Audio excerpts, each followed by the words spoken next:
Hello friends, welcome back to my channel. ಇವತ್ತು ನಾನು ಖಾರ ಪಡ್ಡನ್ನ ಮಾಡ್ತಾಯಿದ್ದೀನಿ. ಖಾರ ಪಡ್ಡು ಮಾಡಲಿಕ್ಕೆ ಫಸ್ಟಿಗೆ ನಾನಿಲ್ಲಿ ನಾವು ನಾಳೆ ಬೆಳಗ್ಗೆ ಮಾಡಬೇಕಂದ್ರೆ ಹಿಂದಿನ ದಿವಸನೇ ನಾನಿಲ್ಲಿ ಅಕ್ಕಿ, ಉದ್ದಿನಬೇಳೆ ಹಾಗೆ ಸ್ವಲ್ಪ ಮೆಂತ್ಯ ಇವುಗಳನ್ನೆಲ್ಲ ಒಂದು 6 ಅವರ್ಸ್ ನೆನೆ ಹಾಕಿದ್ದೆ.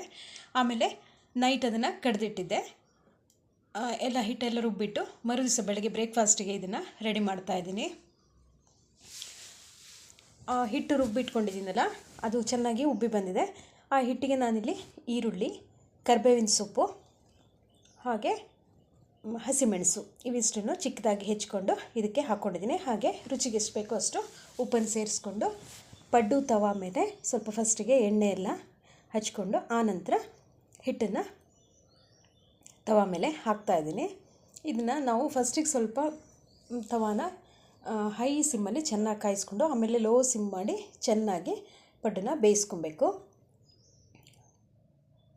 ಆಮೇಲೆ ಲಿಡ್ಡನ್ನು ಕ್ಲೋಸ್ ಮಾಡಿ ಒಂದು 5 ಮಿನಿಟ್ಸ್ ಒಳಗೆ ಕ್ಲೀನಾಗಿ ಚೆನ್ನಾಗಿ ಬೆಂದಿರುತ್ತೆ. ನೋಡಿ ಎಷ್ಟು ಈಸಿಯಾಗಿ ಅದು ತಿರುವಿ ಹಾಕಲಿಕ್ಕೆ ಬರ್ತಾಯಿದೆ. ಈ ರೀತಿ ಎಲ್ಲವನ್ನೂ ತಿರುವಿ ಹಾಕ್ಕೊಂಡು ಆ ಕಡೆ ಕೂಡ ಸ್ವಲ್ಪ ಚೆನ್ನಾಗಿ ಬಾಯ್ಲ್ ಮಾಡ್ಕೋಬೇಕು. ಆನಂತರ ಅದನ್ನು ನಾನು ತೆಗೆದು ಒಂದು ಪ್ಲೇಟಿಗೆ ಸರ್ವ್ ಮಾಡಿದ್ದೀನಿ.